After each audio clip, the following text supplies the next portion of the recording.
Shalom and welcome to Nazarene Israel. My name is Norman Willis, and this is our Midrash for Parashat Ekev.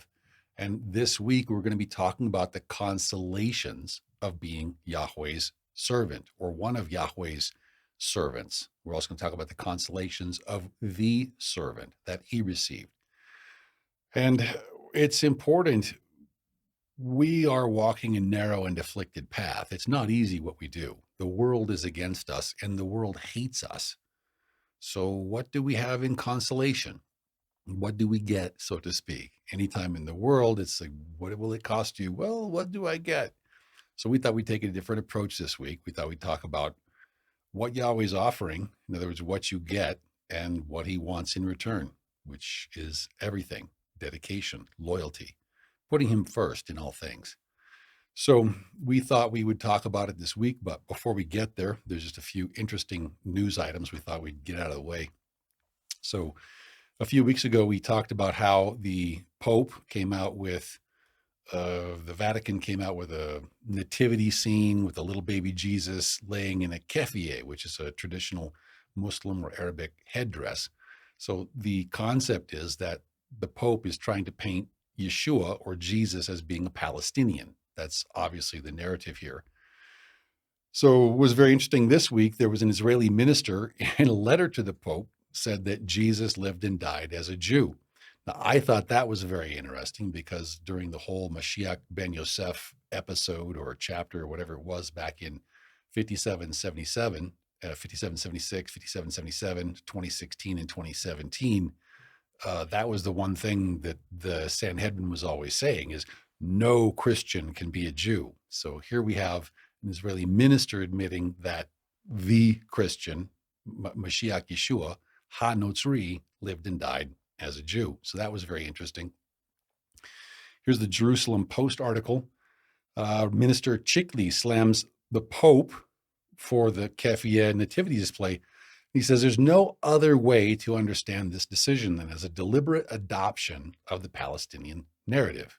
Chikli wrote to Pope Francis, which is exactly what it is. And of course, it shouldn't be a surprise. As we spoke about in previous parashot, we see that Esav married into Ishmael's line. So Bereshit 28 and verse 9, Esav went to Ishmael and took Mahalat, the daughter of Ishmael, to be his wife, in addition to the wives of the Hittites that he already had. So then in chapter 36 and verse 3, he also took Basmat, Ishmael's daughter, sister of Nebayot. So we shouldn't be surprised to see a strong relationship between the red and the green horse, between Esav and Ishmael, because they're married in together. So here we have, I believe this is the Pope John Paul VI or something similar to that auditorium. Don't know, never been there. But this is where the Pope will stand on the platform of a serpent and speak from the serpent's mouth. So it's not surprising to see red horse Esav attacking black horse Judah over whatever they can, because Esav has always hated the sons of Jacob, both black horse Judah and white horse Joseph. Now, one of the problems, so we talked about in previous parashot, we'll see this depiction again. This is sort of how when we fell from the Edenic ideal, we were supposed to be working together. We were supposed to be building a family together that would take care of each other so that together we could take care of his world. That was our original purpose. We were gardeners. Well, we didn't want to submit. We didn't want to listen to his voice. We didn't want to do the things that he said to do. So we fell. We didn't want to listen to his voice. So we fell. Well, Yahweh has then sort of made a staircase or a stepladder of human beings who have been willing to obey him. And it's just like with breeding plants. You want to accentuate one characteristic, so you pick the lines that are more and more faithful, and you might graft others into it to create a hybrid and grow it that way. But it has to remain true to the main characteristic, which is the service of Elohim. So you had Noah, who was willing to build a boat to save his family. And then you had Avram, who was willing to leave his family on the word of Yahweh. Then you have Avraham, who was willing even to offer up his only son at the word of Yahweh. So then you have Moshe, who took abuse from the rest of the family in the wilderness to serve us because he heard the voice of Yahweh and spoke according to it. So he became the judge. We followed him. Well, this continuing series of steps, and Moshe lived a very self-sacrificial existence, as did Yeshua. So this is what we're doing. We're trying to get back up to the original status that we had, where we're listening to Yahweh, we're serving Yahweh, we're doing what he wants instead of looking out for our own selfish interests. And once Armageddon is done and the ingathering takes place, and we establish the millennial Nasi, then we will attempt to extend those conditions to the rest of the world. And that's the job of the millennium. Well, for Nazarene, this is what happened in the first century. So we had the original Acts 15 order. We had the 12 who followed Yeshua, and then the replacement. But again, as the faith was pushed outside of the land, we fell down. So inside the land of Israel, Judah understood the value of the Torah. He understood it was a marital covenant. Outside the land, Gentiles, Goyim, they didn't understand the true importance of the Torah. You tried to explain to them it's a marital covenant. It didn't mean anything to them. So we fell down. So first it went from Nazarene to Messianic, then to Christian outside the land, and then into Catholicism. And then from there, after the times, and half a time of Daniel, there was the Protestant rebellion, the Protestant Reformation. Ephraim loves to rebel. So there's Ephraim rebelling again in the Protestant rebellion of 1517. And then from there, once you break unity in the body, then it's just a free-for-all, and it continues fragmenting on down the line. So then you have independent churches and then house churches with just someone's living room. And that's kind of the category where Messianic Israel is at. Some of them have assemblies, but it's just not the degree of dedication and the degree of unity and the degree of obedience to what's written in the renewed covenant leaves somewhat to be desired. So this is what we're attempting to address in the next step, the next rung in the ladder, so to speak, Nazarene Israel, is we're attempting not just to obey those commandments that are convenient or free or come easily to us, but we're attempting to actually read and do what it says to do in the renewed covenant. So we take the principles and precepts from the Torah of Moshe. We do as many of those commandments as we can without a temple, but we're in the dispersions. So what we have instead is we have Yeshua's Torah, and we write about that in all of our works. And as we saw in Parashat Bamidbar, there are effectively two different classes of armies in Israel. One is we have the temporal or the material world armies, the 12 tribes, and then we have the priesthood, which is a spiritual army. And inside the land of Israel, that's the Levitical order when there's a cleansed altar and a cleansed priesthood. Outside the land of Israel, that's the order of kings and priests, the order of Melchizedek. Well, one of the things that needs to be done, and what we see here in Yehezkel or Ezekiel, chapter 37 and verse 16, just trying to get this sense across of where we're headed, just so people have a heads up before we head into Seal 6, just so people have an idea of where we're headed, and that takes away apprehension and confusion and not knowing.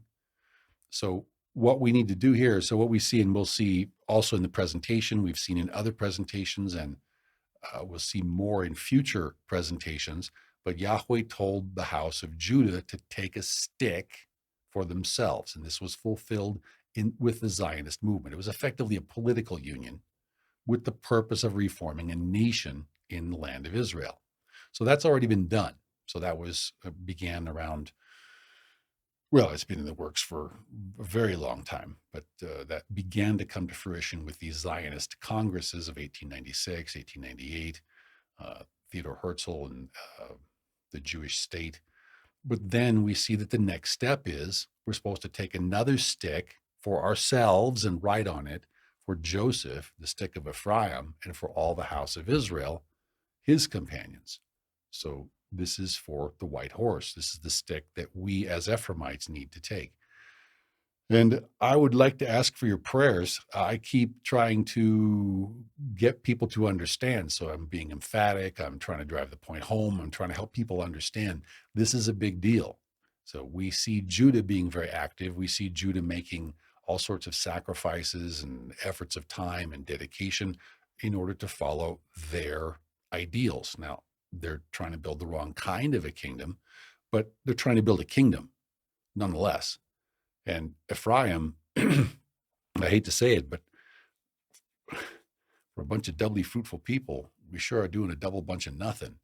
So what we need to be doing at this point in time, brothers and sisters, we need to be forming a stick of Ephraim.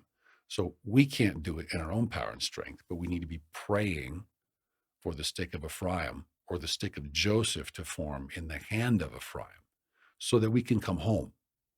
So if you are a person who you love Judah, you love Israel, you'd like to support the millennial kingdom, the millennial reign, you'd like to have better relationships with brother Judah, these are all good things. So pray with us for the stick of Ephraim or the stick of Joseph in the hand of Ephraim, because this stick must be formed before we can be joined with the stick of Judah in the land of Israel. So, and we're entering into that time.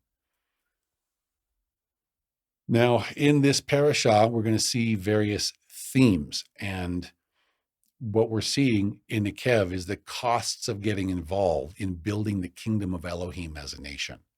So there's costs and there's benefits. There's costs and there's consolations. Now, Judah's focusing on the consolations. We'll talk about that a little bit. But there's not just consolations, there's also costs. Anytime you're going to get something from anyone, especially a king, there's no free lunch. He's going to want something in return, and that something is our loyalties.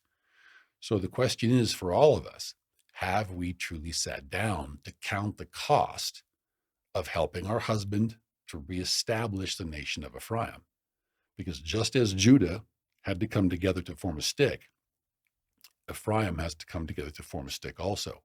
Now, it could be that this will be a political union. It could be that President Trump will lead it. We don't know. That remains to be seen. Yahweh can change things overnight, so that's not an issue.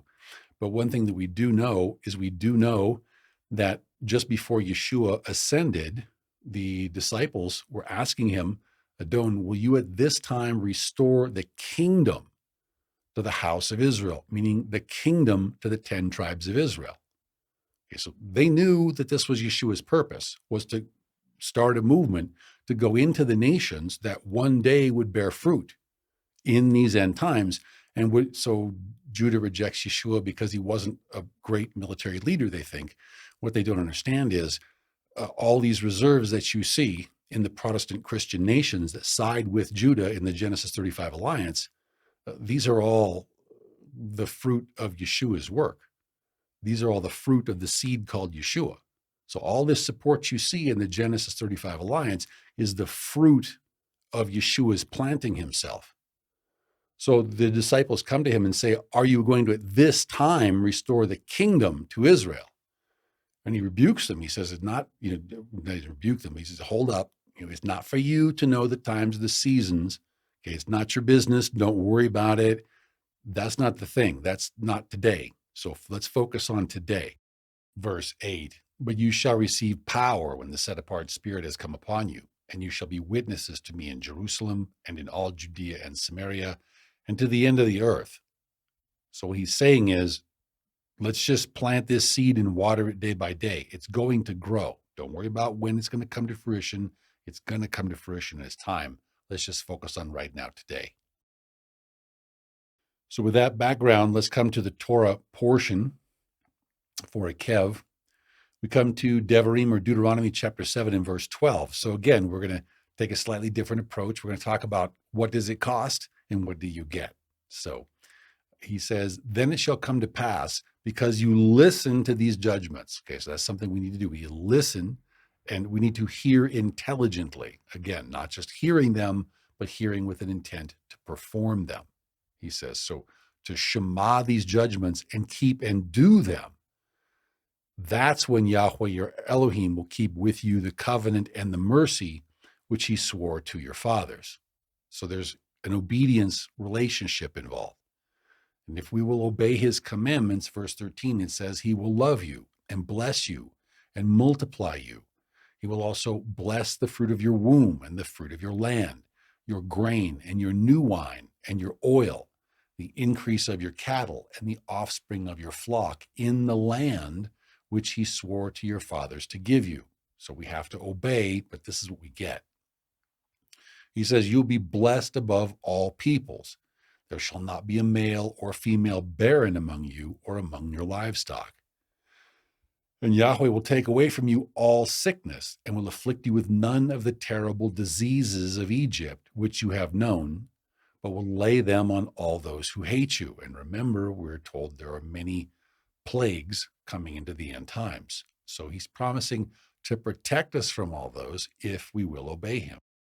Come to verse 16. Also, Yahweh says that we shall destroy all the peoples whom Yahweh, our Elohim, delivers over to us. So if they're not going to obey him in his time, it says, your eyes shall have no pity on them, nor shall you serve their Elohim. We're going to talk about that this week, for that will become a snare to you.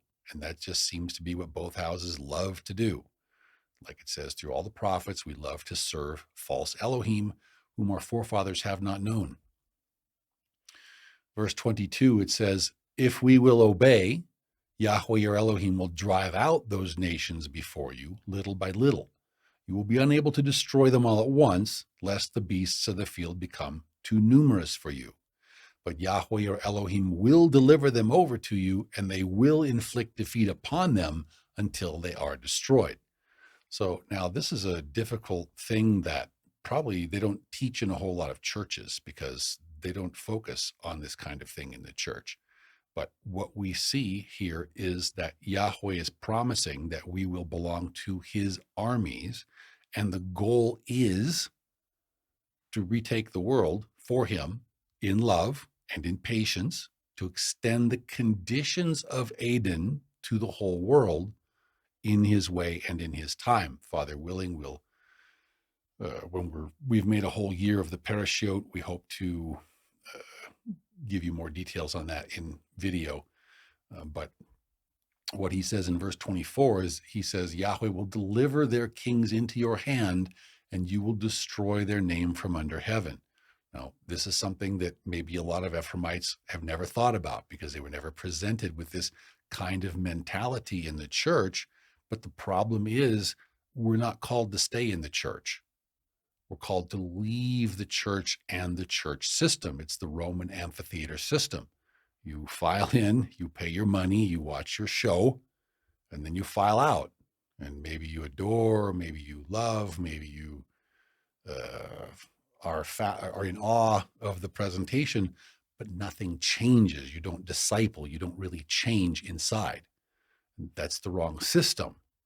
So what we see in Scripture, if we're going to say that we're Torah obedient, what we see in Scripture is a nation and national armies. We see a temporal army and a spiritual army. So if we are in the dispersion, we have still a role to play. Father willing, we'll be able to get all the details out in future videos, what my understanding of Yahweh's plan is. But our goal is not to sit and learn and basically get our community college degree in Yahweh and Yeshua studies. Our goal is not just to gain information. So knowledge puffs up, but the love of Yeshua is what builds up his body. And that's what he wants. He wants his body. He wants his bride. He wants his kingdom. So there's a big role to play. Father willing, we'll get to those videos after the Parashat series. But there's several things that Ephraim needs to come, and Judah we need to come back to the basics of the Torah. So in Devarim 7 and verse 25, it says that we are to burn whatever carved images of false Elohim we see with fire. And we're not to covet the silver or gold that's on them. We're not to covet the silver or gold that they promise. to give to us. We're not supposed to have anything to do with them, because if we have anything at all to do with them, we're going to end up becoming snared by these false idols, by these false images, which represent essentially the fallen watchers. They represent, you might say, hostile created gods. We'll talk about that in the future. Dr. Heiser's works talk about that. Verse 26, he says, you shall not bring an abomination into your house. So anything that's a carved image, anything that's an idol, anything that's a religious image, we shouldn't have anything to do with it, lest we be doomed to destruction like it. Because why? Because Yahweh is a jealous Elohim. So what does that mean? It means he's jealous of our attentions. So when we put our focus on a cross or on a Star of David or something like that, we're effectively taking our focus off of Yahweh to put it onto the idol, onto the idol, so to speak. So Yahweh doesn't like that. So that's not what he wants. So he says we should detest these non-commanded images. We should detest these religious icons and utterly abhor them because they represent false gods. So people probably will be very upset at that, but there's evidence all over the internet. We just go with Wikipedia because, again, it's a free, easy access source, easy to find. Just type in Star of David. I scrolled down a bit there.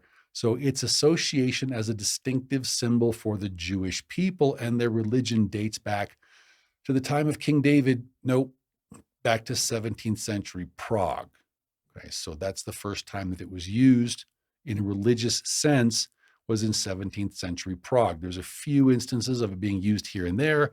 It's also used in Hinduism and in many other religious systems. I remember seeing hexagrams back when I was looking for truth in all the wrong places. It's not a clean symbol. You can't tell me it's a clean symbol. It doesn't herald back from the days of King David. It just doesn't. And then it became very popular around the time of the first Zionist Congress of 1897, when it was chosen as a symbol for the Jewish people. The hexagram. Okay, well, there's a satanic symbol for you right there. The cross is no better. So again, refer to the book Come Out for My People by the late Dr. C.J. Coster of blessed memory.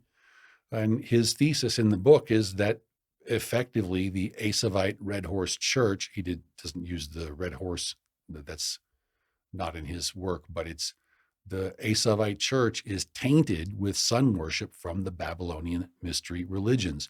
And the cross is one of them. So the cross was originally used as a symbol of the Mesopotamian god, sun god Tammuz.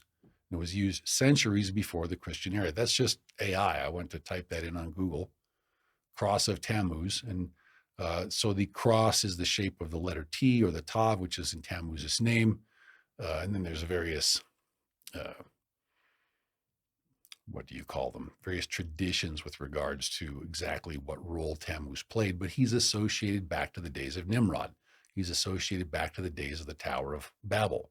And so Esav is just the latest iteration of Daniel's statue. So again, we could ask the question, if we want to be servants of Yahweh, if we want to call ourselves by his name, what do we give and what do we get?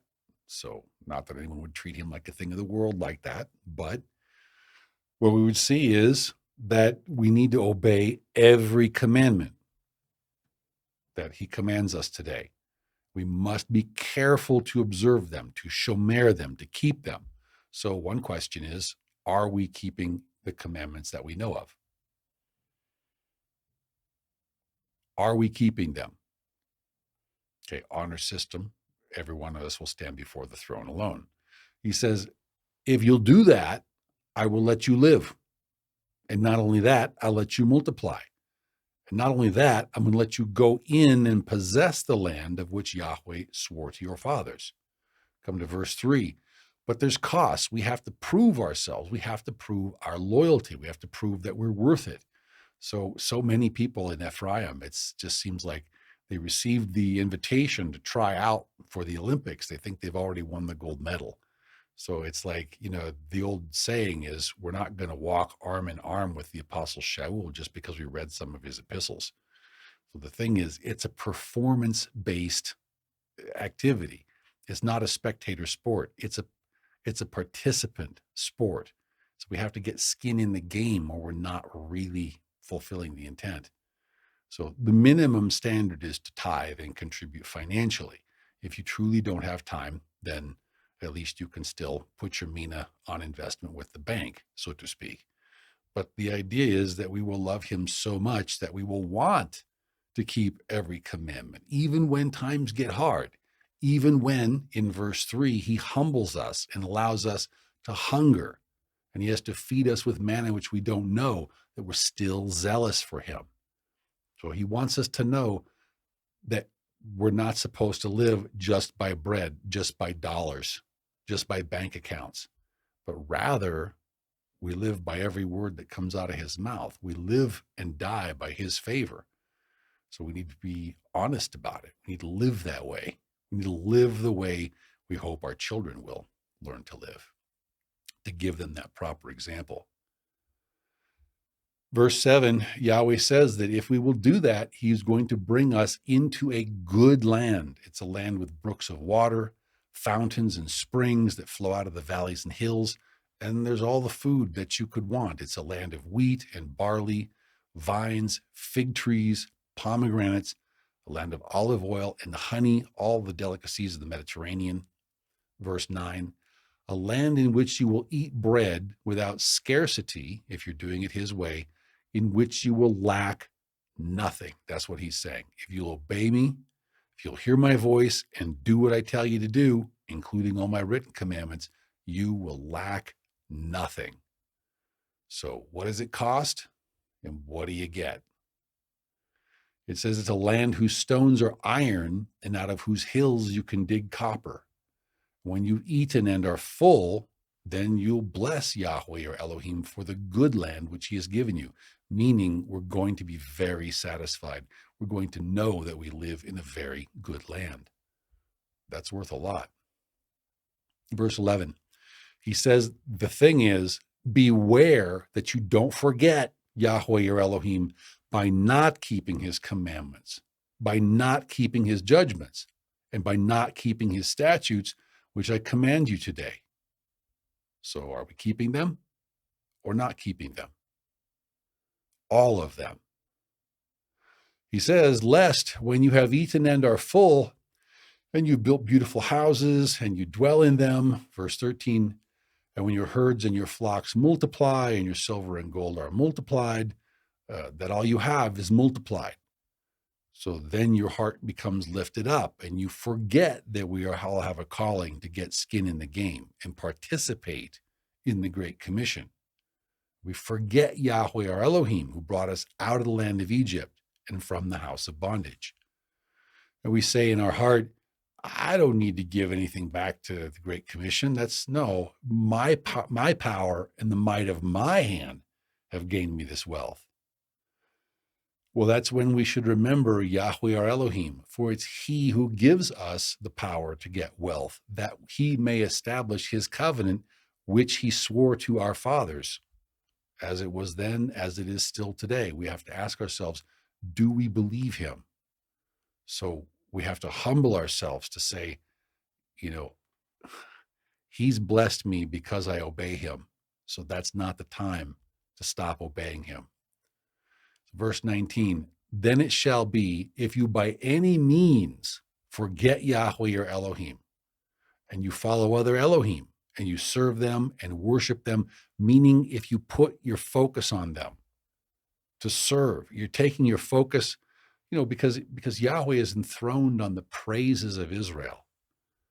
So Yahweh doesn't like worship to the Lord. He doesn't like worship to Baal. He doesn't like worship to Hashem or Adonai. He wants to be praised as Yahweh. That's what he says. That's his name and his remembrance to all generations.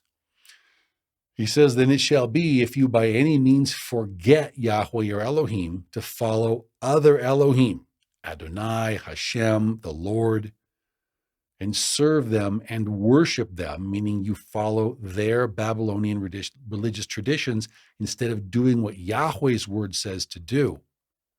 I testify against you this day that you shall surely perish. As the nations which Yahweh destroys before you, so you also shall perish, because you would not be obedient to the voice of Yahweh your Elohim. What does he need that for? If you're the greatest commanding general ever and you have troops that won't obey you, won't listen, what do you need them for? So we come to chapter 9, in verse 1, he says, "Hear, O Israel, you are about to cross over the Yarden today to go in and dispossess nations greater and mightier than yourself, cities great and fortified up to heaven, a people great and tall, the descendants of the Anakim, it's a giant clan, whom you know and of whom you heard it said, who can stand before the descendants of Anak?" Now, may Yahweh please help me to say this appropriately. It was actually the 430 years in Egypt that served as a blessing in disguise, so to speak, because it took 12 disparate tribes and forged them together into a single extended family nation, all there together as one, except, of course, there was still the split between the two houses from before. So then the northern house of Ephraim, our ancestors, got lost, but the house of Judah has continued knowing who they are all this time. So we in the house of Ephraim, we're just now coming to an awareness of who we are, and ministries like Nazarene Israel are trying to establish what the things are that we should be doing now that we know we are Ephraim. What does Scripture require us to do? Well, one of the things is, for those of us in the Hebrew roots movement, if you call yourself Hebrew roots and you call yourself Torah observant, then that means that we need to come back to the basics that are found in the Torah of Moshe. So there are several attitudes spoken of in the Torah of Moshe, and Yeshua refers to the Torah of Moshe. It says, not one jot, not one tittle, nothing will fall from the Torah of Moshe until all is accomplished. As we see in our other studies, Yeshua is the one who manifested to give Moshe the Torah of Moshe, because Yahweh the Father never leaves the throne room in heaven. So it was a manifestation of Yahweh that appeared to Moshe.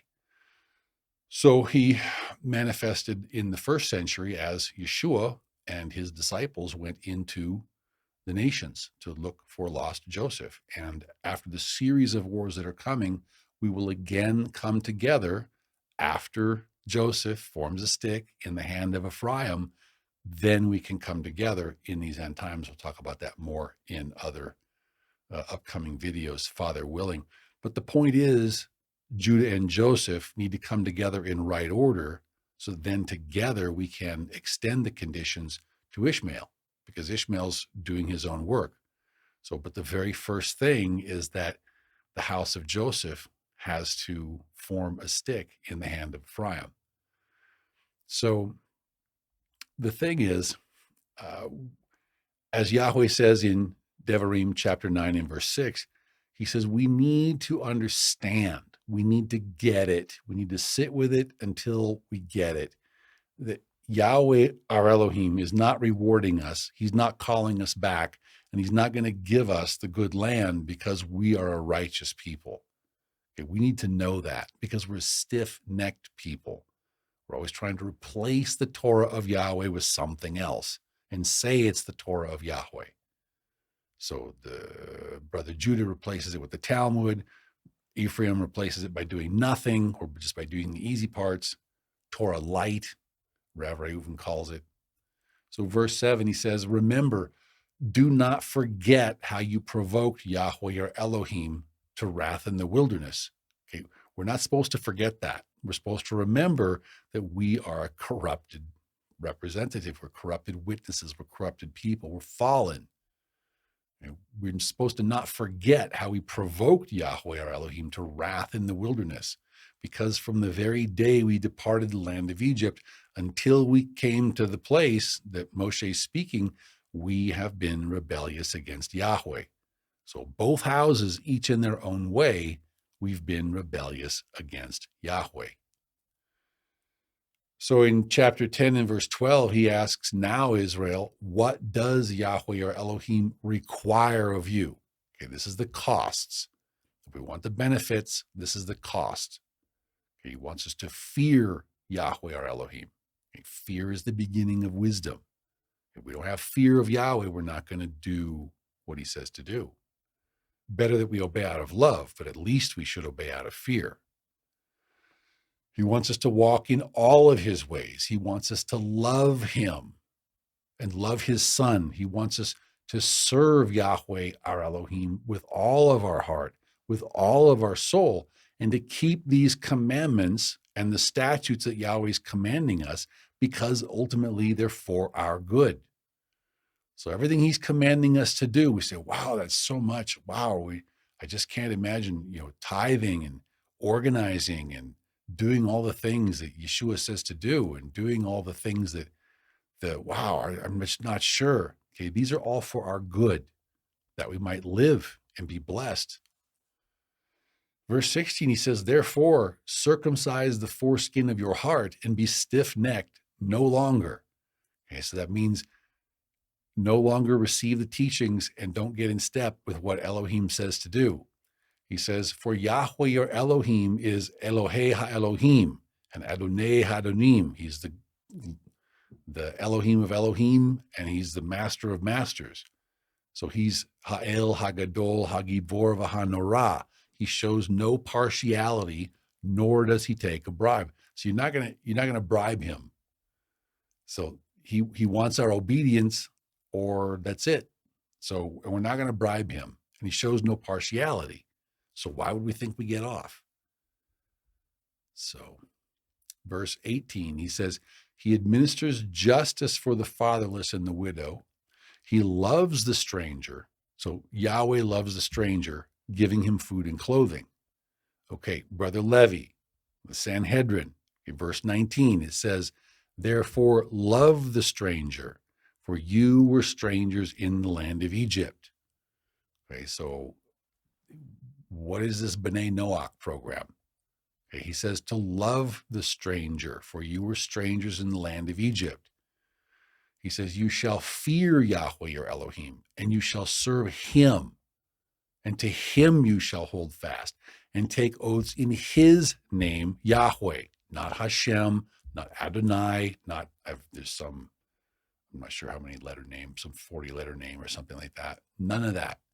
He says Yahweh is the name he wants us to call on. He wants us to follow his program because we love him and we fear him. Now, we come to chapter 11 and verse 1, and I know that some people probably get really annoyed with my preaching, because in preaching, it's sort of your job to get in people's business. And the reason why is because if there's someone you care about and you see them doing something that's going to bring them harm, or you see them heading off the cliff, so to speak, if you love them, if you care about them, it's time to stand up and say something. It's time to sit them down and have a loving heart-to-heart talk. But you have to drive home the point of how dangerous something is so that they don't get hurt. So I know a lot of people get annoyed with my preaching style, but I'm trying to save people a ton of heartache. So here in chapter 11, Yahweh is saying, it's required. One of the things you need to do if you truly want a good judgment, when you go stand before the throne, you want approval, you want a good ruling, we need to all love Yahweh, our Elohim. It means we need to think about him and what he wants. And what he wants is for us to keep his charge, okay? Not make up the Talmud, not follow the works of the church fathers that says it doesn't really matter what you do. Okay, we keep his charge is to establish and further the kingdom. Okay, do we have a heart to establish and further his kingdom? That's his charge. That's what we're supposed to do. We need to be going into all nations to make disciples, because we have a job to do. There's a great battle coming, and we need to prepare. And after that, it will change our legal status, and we need to prepare for that. And when our legal status changes, we come back to the land, for sure, we're going to need to be obeying his statutes, his judgments, and his commandments. And even in the dispersion, we still need to follow the principles and the precepts if we're going to have a real brotherhood and not some sham phony thing, as in the Messianic movement. Verse 2, he says, I need you to know today. Okay, if you want the reward, you need to know. Okay, so he's not speaking to the children. So the children who were born during the 38 years of wandering, they haven't known the chastening of Yahweh because they haven't known it. So they haven't seen all of Yahweh's punishments. They haven't felt Yahweh's chastening. Okay, they haven't seen, or they also haven't seen his signs or his acts, which he did in the midst of Mitzrayim, to Paro, king of Egypt, and to all his land, or what he did to the army of Egypt, to their horses and their chariots. They didn't see that. They didn't see how Yahweh made the waters of the Red Sea overflow. They didn't see any of that. Okay. They also didn't see, they haven't known what Yahweh did for the older ones in the wilderness and what he did in Korach's rebellion, where he took Dathan and Aviram, the sons of Eliab and the sons of Reuven, and the earth opened up its mouth and swallowed them up because they wanted to practice democracy. They wanted to introduce a Babylonian form of rulership inside the nation. So they went down. Verse 7, he says, but to you who have been here, you older ones, your eyes have seen every great act of Yahweh, which he did. So you have seen the punishment. You have seen the chastisement. You have felt what happens when you disobey him. Therefore, you need to give a good witness. You shall keep every commandment, which I command you today, and give a good witness to your children, and it's going to work for you. Okay, he's requiring us to keep every commandment, but look what we get. Okay, we get to be strong, we get to go in, and we get to possess the land that we will cross over to possess. So Yeshua says, the meek shall inherit the land, but the meek submit to the Torah. And Yahweh says in verse 9 that if you will do that, if you will obey every commandment, that we will prolong our days in the land which, I realize I'm switching tenses, which Yahweh swore to give to our fathers, and to our descendants, that's us, a land flowing with milk and honey. Verse 13, it says, and it shall be that if you earnestly obey my commandments. Okay, so how many of us are being earnest? We're earnestly keeping as many of his commandments as we can. We're earnestly showing that good fruit of obedience for him. I know people don't like my preaching style, but it shall be if you earnestly obey my commandments, which I command you today, to love Yahweh or Elohim and serve him, not Hashem, not Adonai, not the Lord, to serve him with all of your heart and all of your soul. That's what he wants. We've talked in earlier parashiot about Yahweh looking for a Proverbs 31 war bride. So he sprang us from Egypt, but he's a king and he's on campaign all the time. So back in those days, a king would take his bride with him on the field, and she had jobs, she had duties to do. So Judah is busy doing some other duties, but he's active. He's just doing someone else's duties. And Ephraim is reading about his duties. He's learning all about his duties, and he's studying and learning all about the duties, and that's what he's doing. So it's just, the question is, if we truly love Yahweh, is that all we're doing? Is we're doing something else, or we're reading about what we should be doing, but we're not doing it? So I know people don't like this preaching style, but what it says is that if you earnestly obey my commandments, not some other commandments, not man-made commandments, and serve him with everything you have. Okay, we got the invitation for the tryouts for the bridal Olympics. Okay, we need to put everything we have into it. And if we'll give him our all If we'll give him everything, verse 14, he says, then he will give us the rain. He'll give us the early rain and the latter rain. There's a lot we could say there. We don't have time. That you may gather in your grain, your new wine, and your oil. He's going to provide for everything that we need. Verse 15, and I will send grass in your fields for your livestock that you may eat and be filled. He's basically just going to take care of our needs. If we will obey him with zeal, with all of our heart, all of our soul, all of our strength, we'll be blessed and he'll take care of everything. Come to verse 16. What do you pay and what do you get? One of the things Yahweh requires to enter into real, true relationship with him, right relationship, kingdom relationship with him, is that we continually take heed to ourselves, because it's very easy for our hearts to become deceived. So our forefathers were deceived. We are their children. So we can very easily become deceived. We have to guard against that, lest we end up inadvertently turning aside and serving other Elohim and worshiping them who are not Yahweh exactly. And we're talking about Adonai, Hashem, and the Lord, or Baal. Verse 17, lest Yahweh's anger be aroused against you, and he shuts up the heavens so that there is no rain, and the land yields no produce, and that you perish quickly from the good land which Yahweh is giving you. Now, just in parallel, there's a lot of bad things happening to the harvests in a lot of countries all over the world. This is a result of us turning away from Yahweh. And if we will turn back to Yahweh, he will heal all those things for us. So we need to begin with our own obedience. That's where it all begins. We take responsibility to obey him and enter into right relationship with him.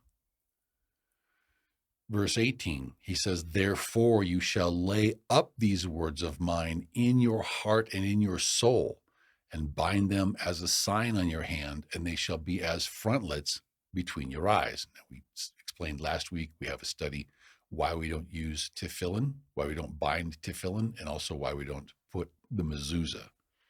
So those studies are on the website.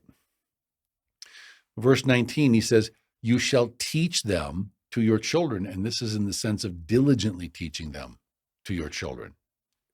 He says, and you shall speak of them when you sit in your house, when you walk by the way, when you lie down, and when you rise up. So it's a whole lifestyle. It's not something you put on for Shabbat and then you're done. So this is the thing, is once again, Ephraim, we have this Roman amphitheater mindset. So the Greco-Roman amphitheater, you go in, you watch your show, you have dinner and a show, and then you go. And no real change happens in your heart. And that's not what the scriptures speak of. That's the church model. You've got to get involved. That's the Hebrew model. So we look up this word to teach your children, and it's the term lamad. So, oh, well, we know, yeah, lamed. Yes, sure, lamed, to teach, authority. Well, if we think about it, it's a primitive root meaning properly to goad. Okay, so if you have the staff, you should protect your flock with it, but you should also goad your flock with it to get them to go in the right direction. It's also applied to children. Now, again, the Eastern and Western concepts of discipline are completely opposite each other. So in the Hebrew, lamad means to teach, the rod being an oriental incentive. So you literally don't spare the rod to not spoil the child. It's important that your children learn in love how to walk out Yahweh's commandment. It's not something you can leave. It's not something you just let your children grow up and don't train them to keep Yahweh's Torah. It's not an option. Verse 20 says, and you shall write them on the doorposts of your house and on your gates. We recommend writing them. We don't use the mezuzah because it's, again, a house amulet. That study's on the website. Verse 21, that your days and the days of your children may be multiplied in the land of which Yahweh swore to your fathers to give them, like the days of the heavens above the earth. So if we will obey him and put him truly first, he will bless us in ways we can't even imagine. Verse 22, for if you carefully keep all these commandments, this is the requirement to enter into relationship with him, which I command you to do, to love Yahweh your Elohim, to walk in all his ways, not just read about it, not just learn about it, not in one ear and out the other, not we memorized it, but to actually walk in all of his ways and to hold fast to him. Yahweh's going to be there for us in ways we can't even imagine. Verse 23, it says, then Yahweh will drive out all these nations from before you, and you will dispossess greater and mightier nations than yourselves. He will be with us. Verse 24, every place on which the sole of your foot treads shall be yours, from the wilderness and Lebanon, from the river, the Euphrates River, even to the western sea, shall be your territory. So that's quite an expansive place. Verse 25, no man shall be able to stand against you. Yahweh your Elohim will put the dread of you and the fear of you upon all the land where you tread, just as he has said to you. That's quite a benefit. So as long as we're talking about expanding the kingdom of Elohim, let's just take a side note here to Yeshayahu, or Isaiah chapter 9 and verse 6, which we'll talk about the context in another place and the double entendres involved. But it says, for unto us a child is born, and unto us a son is given, and the government will be upon his shoulder. And his name will be called Wonderful, that's another term for Yeshua, Counselor, Mighty Elohim. Should be clear, we're not talking about a human child here. Everlasting Father. Should be clear, we're not talking about a human child here. So Mighty Elohim, that means that Elohim manifested in the flesh, and it was the Father in the flesh, because that's how Elohim manifests. You can't put him in a box. He will manifest how he will. We talk about that in our study of Yeshua being a manifestation of Yahweh. It's in Nazarene Scripture Studies, Volume 1. Continuing, he's also the Prince of Peace. Continuing to verse 7, and this is the expansion of the kingdom that we're talking about. It says, of the increase of his government and of the peace of his realm, there shall be no end. And upon the throne of David and over his kingdom, to order it and establish it with judgment and justice from that time forward, even forever. And he says, the zeal of Yahweh of hosts is what will perform this. So if we are zealous for Yahweh and his cause, then we should be looking to help establish Yeshua's government. And of the increase of this government and peace, there will be no end. There's a process, it's involved. We'll talk about it in future parashiot. We come here to, or rather in future videos, we come now to the Haftarah, prophetic portion. Before we begin, I just want to talk about a few reminders of the key points. So when Yahweh first called us out of Egypt in Shemot or Exodus chapter 19, starting in verse 5, the important thing Yahweh said to us is he wanted us to obey his voice, meaning listen for his spirit voice, the still small voice, and then keep his covenant, meaning all the things his voice said to do, as written down by Moshe and or whoever was writing. Then you shall be a special treasure to me above all people, for all the earth is mine. This is the key thing, is hearing and obeying his voice. And people say, well, I don't know what you mean. So, okay, in that case, you have to take your lead from someone who does hear and obey his voice. That's part of the requirements of being a kingdom of priests and a set apart nation. So that's things he wants us to do in order to be a set apart nation to him. We have to organize according to his voice and his covenant, his house, his rules. We see this reflected all through the Tanakh. So Yirmiyahu, or Jeremiah chapter 7, starting in verse 21, thus says Yahweh of hosts, the Elohim of Israel. I didn't want a temple I didn't say, he says, add your burnt offerings to your sacrifices and eat meat. Just kill animals and eat meat. It's not going to help you. Okay. Because I didn't speak to your fathers or command them in the day I brought them out of the land of Egypt about burnt offerings or sacrifices. That wasn't what this discussion was about. He says, but this is what the discussion was about. I said, obey my voice, and that's when I will be your Elohim, and you shall be my people. And I need you to walk in all the ways that I have commanded you, because you represent me, so that it may be well with you. So our forefathers, we didn't obey, we didn't incline our ear, we followed the counsels and the dictates of our evil hearts. We went backwards and not forwards because we decided, well, we'll just do this and that'll count as the worship of Yahweh, even though we really know it's not. We weren't diligent. We didn't take heed to ourselves. So let's make one more stop in Nehemiah chapter 8, starting in verse 1. And people sometimes, especially Nazarene from the Christian side of the house, they have questions. What is the Torah portion? Why are we doing a Torah portion? What's this all about?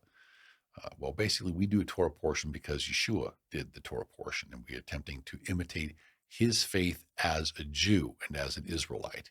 So we're Ephraimites, but we seek to graft into the Jewish root. So we attempt to imitate our Jewish rabbi, our one and only rabbi, our Jewish example, and his manner of worship and his manner of life. So that walk and worship was Jewish. So it doesn't follow the synagogue. Well, it doesn't follow the church model. It also doesn't follow the modern synagogue model. The modern synagogue model also is according to the Roman amphitheater model. You come in, you pay your money, you watch your show, and you go. It doesn't necessarily lead to transformation. Now, Judah still follows the rabbinic model. We only have one rabbi ever, but we follow that model because he is our one and only rabbi, and he's given us special instructions, what it is that we need to do. But we know that he was there at the end of the Second Temple period when he was cut off, but not for himself.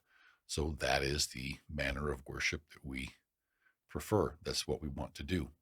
So people ask about the Torah portion, and at the beginning of the Second Temple period, in chapters like Nehemiah chapter 8, starting in verse 1, we see the beginnings of public readings of Scripture.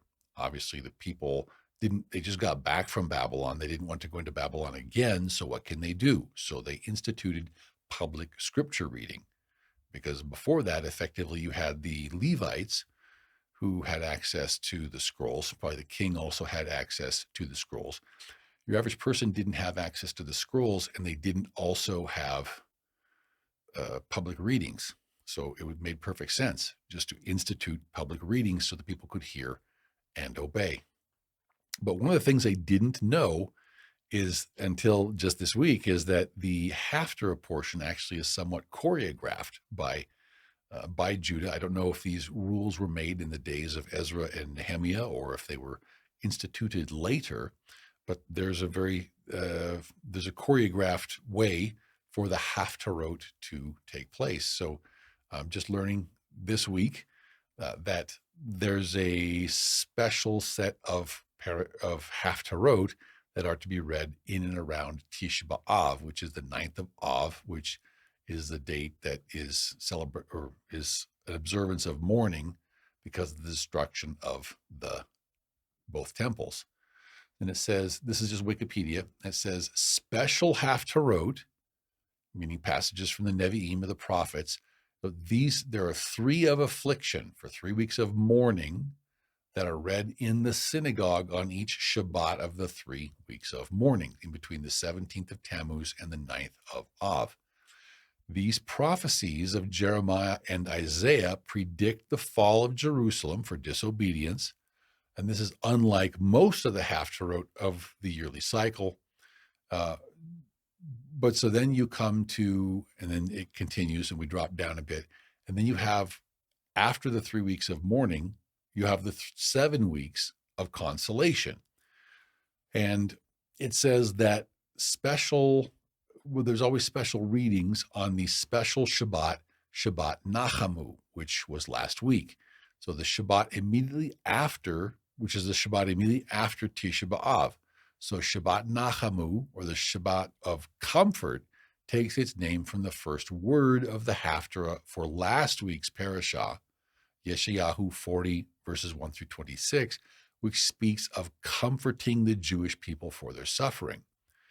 And it does speak of comforting the Jewish people for their suffering, but it speaks also of much more than comforting the Jewish people for their suffering. We like to read the parashiot as warning signs of what you should take care to avoid doing if you want to avoid trouble in the end times, meaning we need to obey Elohim's word and not some man's word or some group of men's word.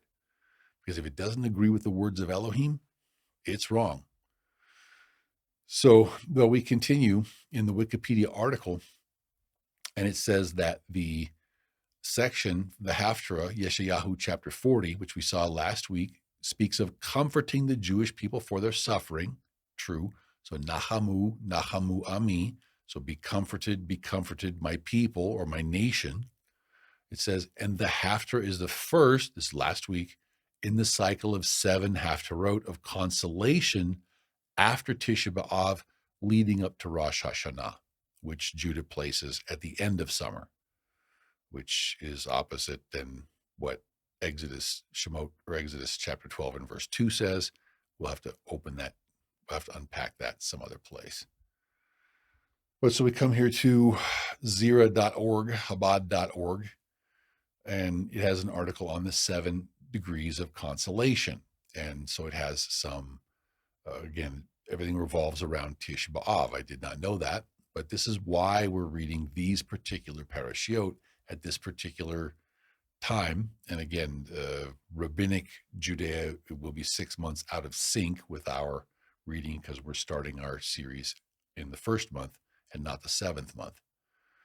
But it says here in the Chabad.org article, 7 degrees of consolation, it says the 3 weeks of rebuke are followed by the 7 weeks of consolation.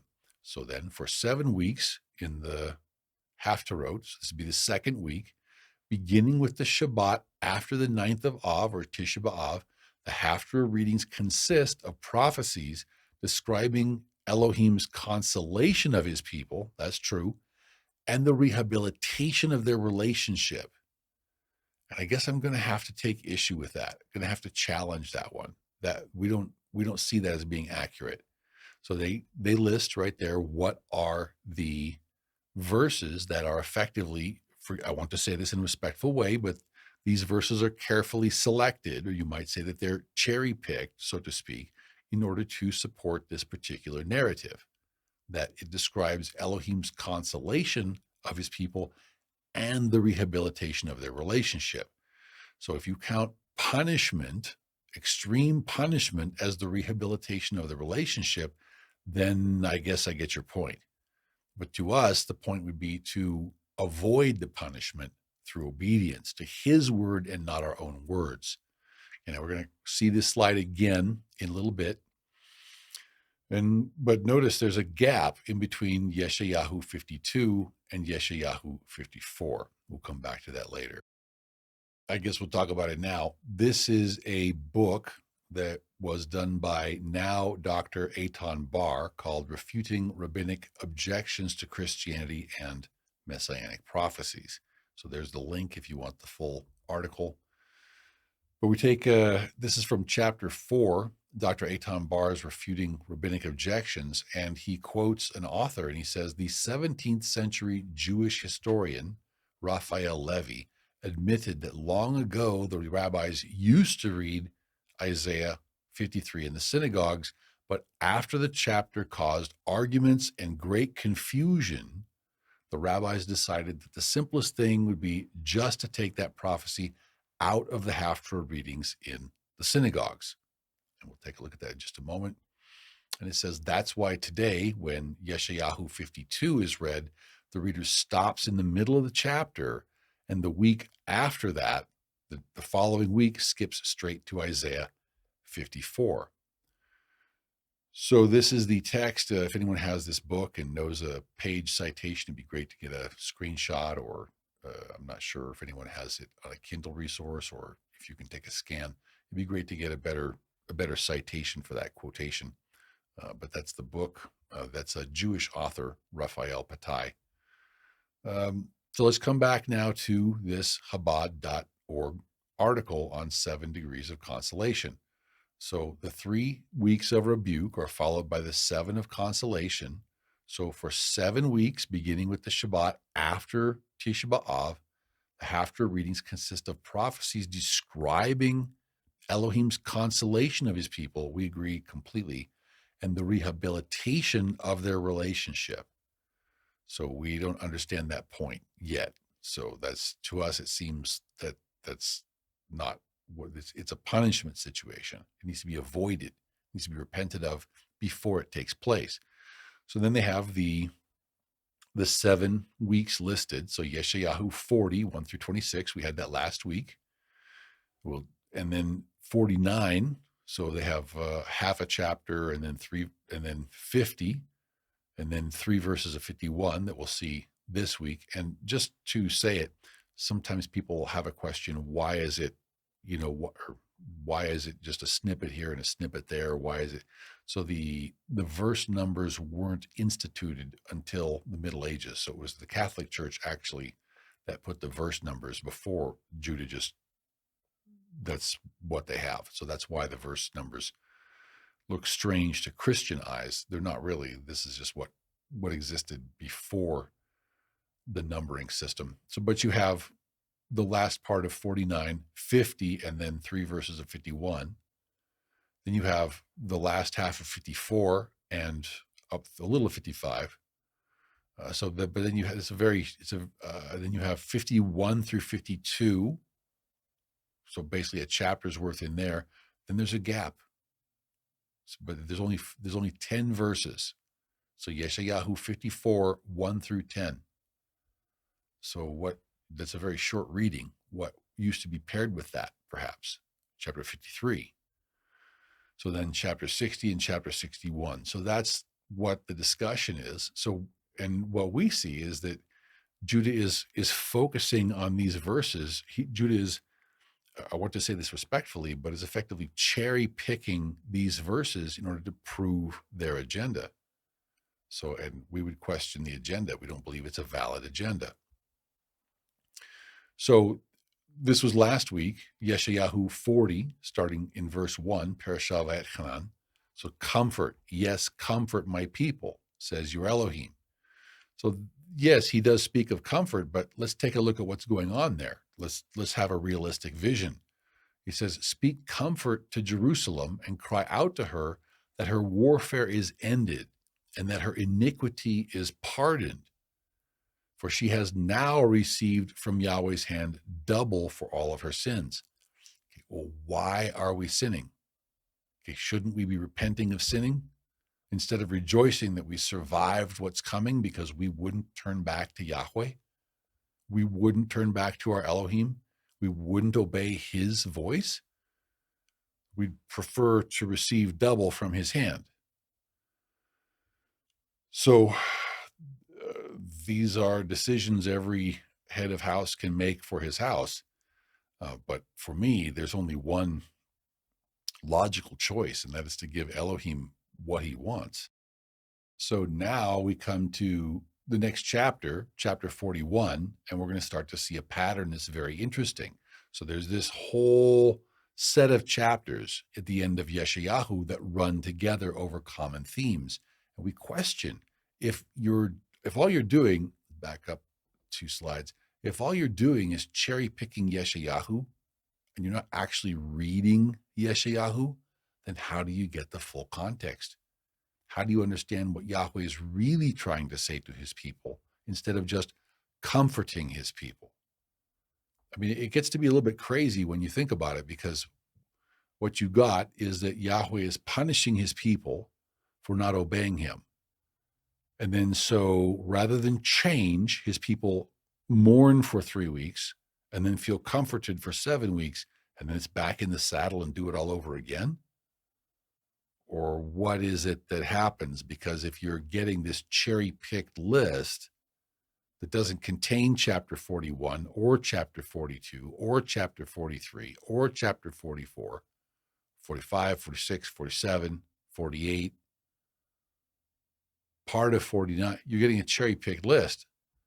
So we had 40 last week, but where'd 41 go? Now we see something very interesting here. Chapter 41 in verse 8, that we see several different kinds of servants, and they're all related but different. So it says, now you, Israel, are my servant, Yaakov, who I have chosen, the descendants of Abraham, my friend. Now we have to be careful with the context here. In context, he's talking about Yaakov. So we're talking probably about Judah in this passage, although there's many different opinions. Verse 9, you whom I have taken from the ends of the earth and called from its farthest regions, and said to you, you are my servant. I have chosen you and have not cast you away. So we know we're not talking about Ephraim here, because Ephraim was cast away. So that leaves by default Jacob or Judah.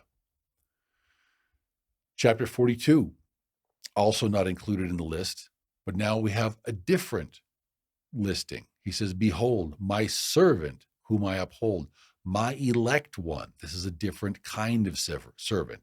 This is a Jew, a very special Jew, my elect Jew, in whom my soul delights. I have put my spirit upon him. He will bring forth justice to the Gentiles. He began that back in the first century. It's a long, slow process. He will not cry out, nor raise his voice, nor cause his voice to be heard in the street. Language sounds very parallel to Yeshayahu 53, 11 chapters later. So we come to the next chapter, 43, 42 and verse 3. A bruised reed he will not break, and smoking flax he will not quench. Parallel language to Yeshayahu 53. He will bring forth justice for truth. He will not fail nor be discouraged till he has established justice in the earth. And the coastlands, meaning faraway nations, shall wait for his Torah, because it's based on sacrifice and giving. There isn't anyone who doesn't love to be served. So Yeshayahu chapter 43, the next chapter in verse 1, and we see more service. But now, says Yahweh, who created you, O Yaakov, we're talking Judah, and he who formed you, O Israel, we're talking Joseph or Ephraim. Fear not, for I have redeemed you. I have called you by your name. You are mine. So here we see both houses. So first we had Judah, now we have both houses. Verse 5, fear not, for I am with you. I will bring your descendants from the east and gather you from the west. I will say to the north, give them up, and to the south, do not keep them back, meaning Ephraim and Judah that's attached to Ephraim has been scattered literally to all the four corners of the earth. And Yahweh will say, do not keep them back, but bring my sons from afar and my daughters from the ends of the earth. Now watch how this progresses. Next chapter 44, which again is not represented, he says, yet hear in the consolation readings, yet hear me now, O Yaakov, Jacob, Judah, my servant, and Israel, or Joseph in this case, whom I have chosen. Thus says Yahweh, who made you and formed you from the womb, who will help you. Fear not, O Yaakov, Judah, my servant. Also do not fear Yeshurun. It's a poetic name, term of endearment for Israel, for Joseph, whom I have chosen. So we come now to chapter 45, which is the chapter about King Cyrus. But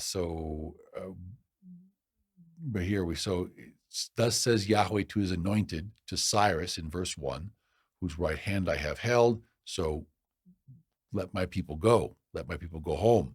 So verse 4, for Yaakov, my servant's sake. Again, so who was in the captivity in Babylon was Yaakov, Judah. However, and Israel, my elect, so we will be later beneficiaries. I have even called you by your name. I have named you even though you have not known me, because I want you to do good for my people. So that's very comforting. So come to 46, verse 3. Listen to me, O house of Yaakov, and all the remnant of the house of Israel. This could be talking about today. So we're talking to Judah, is the house of Judah. So Judah is there back in the land because they formed a stick. But now we have a remnant of the house of Israel. We don't have a stick of Israel yet. We don't have a stick of Joseph in the hand of Ephraim. Even though both houses, we've been upheld by Yahweh from birth, and he's carried us from the womb. We're not organizing the way he says. So chapter 47, this talks about the destruction of the United States of America. So you can read about that in the last chapter of our study on Revelation and the end times, or it's the last chapter in the video series, Revelation Simplified. So his people are commanded to leave Babylon, and we talk about that more in those studies. Chapter 48, now we're starting to get close to our parashah reading. So Yahweh says, hear this, O house of Yaakov.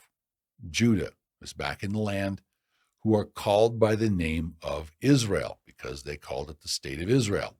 Right now it's the state of Judah. Joseph is not allowed. He says, and who have come forth from the well springs of Judah. So again, we're talking about the house of Judah. This could be today.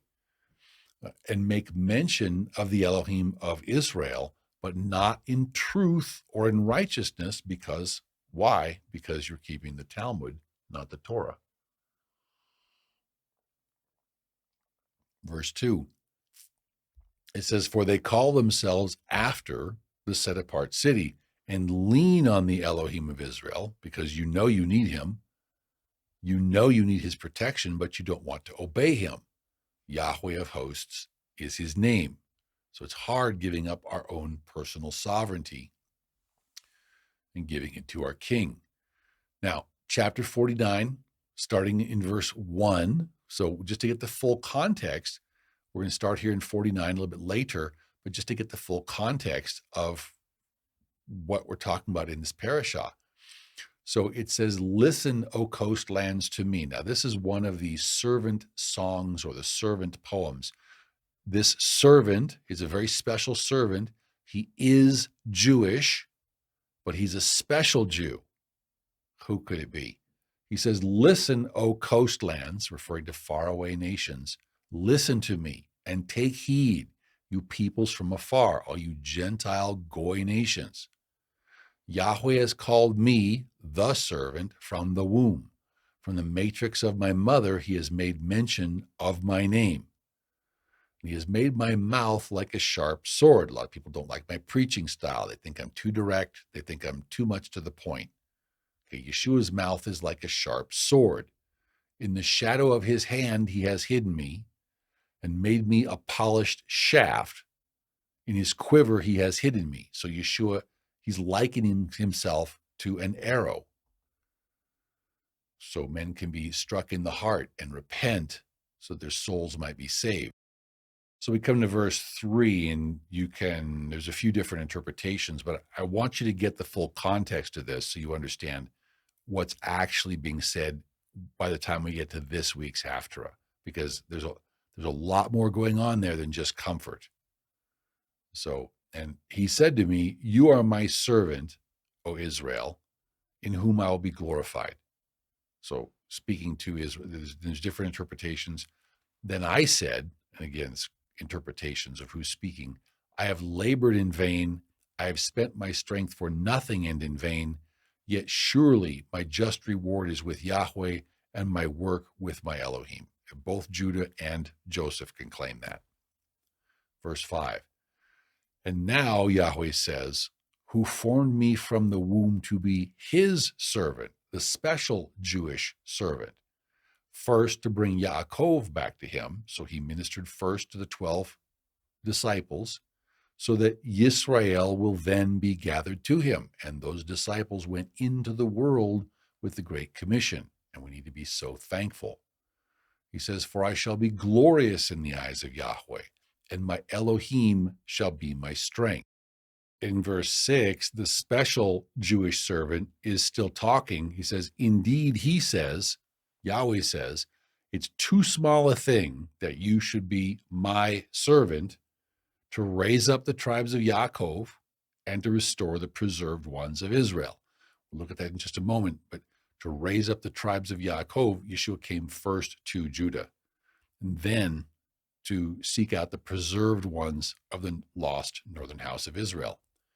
And he says, I will also give you as a light to the Gentiles. That's exactly what Yeshua does, that you should be my salvation, Yeshua T, to the ends of the earth. This is exactly talking about Yeshua. So we take a look at this word for preserved. It's Nazir. So Nazareth, so Nazir, it's from 5341, properly conservative, but used passively, something that is conserved. So something that is delivered, something that is preserved, because it is conserved, because we believe on Yeshua and are walking according to his ways. We look up the root, it's 5341, it's Natsar. Once again, Nazareth, a primitive root to guard. It's in a good sense, like to shomer, to hedge about with thorns, to protect, to maintain, to obey Yeshua's walk, or a bad one. You conceal Yeshua's walk. Okay, but it's something hidden, it's something preserved, something watched over, or a watchman. So that's our calling. Verse 7, this speaks exactly of Yeshua. It says, thus says Yahweh, the Redeemer of Israel, their set apart one, to him whom man despises. Who doesn't despise Yeshua among the world? And to him whom the nation abhors. Remember, in this context, the nation is talking about Judah, because Joseph is long gone at this point. So, thus says Yahweh, the Redeemer of Israel, their set apart one, to Yeshua, the man whom people despise, and to him whom the nation of Judah abhors, that man, to the servant of rulers, kings shall see and arise, princes also shall worship, because of Yahweh who is faithful, the set apart one of Israel, and he has chosen you, the special Jewish servant. Verse 8, thus says Yahweh, in an acceptable time I have heard you, and in the day of salvation I have helped you. I will preserve you and give you as a covenant to the people to restore the earth, to cause them to inherit the desolate heritages. This is Yeshua's role. That you may say to the prisoners, go forth. That's what Yeshua is talking about. Release the spiritual captives. And to say to those who are in darkness, show yourselves. So we went to the north. The north is the shady side of a hill in the northern hemisphere. So we have been in darkness. And on our return, it says, they shall feed along the roads, and their pastures shall be on all desolate heights. So it's going to be a difficult, narrow, and afflicted pathway, but that's what it takes to climb up the next rung of Jacob's ladder, so to speak. Verse 12 says, surely these shall come from afar. The house of Ephraim will return. It says, look, those from the north and the west, and these from the land of Sinim. The north and west is the direction to which the prophetic bodies of the tribes went to Protestant, what later became Protestant Northwestern Europe, and others from the land of Sinim. There's different opinions. Some believe that means Australia, others say China. So, verse 13, sing, O heavens, be joyful, O earth, and break out in singing, O mountains, for Yahweh has comforted his people and will have mercy on his afflicted. So this passage does speak of comforts, because why? Because Ephraim is being called home. So here we have, for some reason, we have comfort in verse 13, but we start here in verse 14. So Yeshayahu 49 and verse 14. But Sion said, so now here in Sion, we're talking about Judah in this context. Also can be on the reading, it can be that part of Ephraim that has truly Tzion in their heart. It says, Tzion said, Yahweh has forsaken me, and my master has forgotten me. My opinion is, in this case, we're talking about Judah. It says, can a woman forget her nursing child and not have compassion on the son of her womb? Surely they may forget, yet I will not forget you. See, I have inscribed you on the palms of my hands. Your walls are continually before me. And he says, verse 17, your sons, in this case, Ephraim, shall make haste. They'll come home quickly. Your destroyers and those who laid you waste shall go away from you. So the bad will go away, the good will come home. And verse 18, lift up your eyes, look around and see. All these gather together and come to you. So talking about the return of the tribes. As I live, says Yahweh, you shall surely clothe yourselves with them all as an ornament and bind them on you as a bride does. And there's going to be so many of us. Verse 19, it says, for your waste and desolate places and the land of your destruction will even now be too small for the inhabitants. We talked before about an expanded millennial land. Those who swallowed you up will be far away. It says, the children you will have when Ephraim returns home, after you have lost the others, will say again in your ears, the place is too small for me. Give me a place where I may dwell. And we know that the borders of the land of Israel are going to be greatly expanded. Verse 21, then you will say, Judah will say in Judah's heart, who has begotten me these? Since I have lost my children, the northern kingdom left, and many of Judah went into captivity also, and I've been left desolate, a captive and wandering to and fro. Who brought these Ephraimites up? There I was, left alone, but these, where were they? So they don't understand Yeshua's mission and how Yeshua's spirit works. And plus the Talmud says that Joseph is no more and must come home only as B'nai Noach, which is not what the Tanakh says. Verse 22, thus says Yahweh Elohim, behold, I will lift my hand in an oath to the nations and set up my standard, which is Yeshua, for the peoples. And they shall bring your sons in their arms, and your daughters shall be carried on their shoulders. I would love to see that. Verse 23, kings shall be your foster fathers, and their queens your nursing mothers, your wet nurses. They shall bow down to you with their faces to the earth and lick up the dust of your feet. Then you will know that I am Yahweh, for they shall not be ashamed, those who wait on me. I would love to see that. Verse 24, so can it really happen? Shall the prey be taken from the mighty, because Babylon is in charge right now? Or shall the captives of the righteous be delivered from Babylon, from the mighty ones on earth? Verse 25, thus says Yahweh, even the captives of the mighty Babylon shall be taken away, and the prey of the terrible shall be delivered. So Ephraim will be delivered, Ephraim will be brought home. For I will contend with him who contends with you, Judah, and I will save your children. Now, it's a lot of detail here, but these passages are going to show us some very important things. So we come to chapter 50 and verse 1. Thus says Yahweh, where is the certificate of your mother's divorce, whom I have put away? Or to which of my creditors have I sold you? It's no. For your own iniquities you have sold yourselves, and for your transgressions your mother has been put away. Now we got some options here. Who could this be? So to take this in context, we could assume perhaps it's Ephraim, except the only problem is Ephraim was given a certificate of divorce. So Yirmiyahu 3 and verse 8, then I saw that for all the causes for which backsliding Israel, Ephraim, Joseph, had committed adultery, I had put her away and given her a certificate of divorce. Yet her treacherous sister Judah did not fear, but went and played the harlot also. The key thing to see here is that Israel, Ephraim, us, we were given a certificate of divorce. So that's very different than what's being described here. So then verse 9, so it came to pass through her casual harlotry, Ephraim's casual harlotry, that she defiled the land and committed adultery with stones and trees.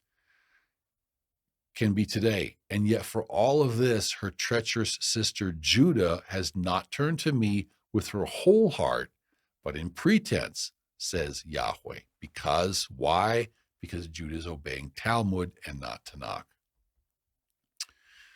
So you could also say it's Ephraim, but so we have here in Hosea chapter 2 and verse 1, this is the time frame coming up. It says, say to your brethren, my people. So Ami, so it means we need to form together as a people, form together as a nation. And to your sisters, mercy is shown. So Ruhamah. So, but verse 2, he says, bring charges against your mother, which in this context is the Esavite church. Bring charges, for she, Esav, is not my wife, because she's a harlot, nor am I her husband. Let her put away her harlotries from her sight and her adulteries from between her breasts. So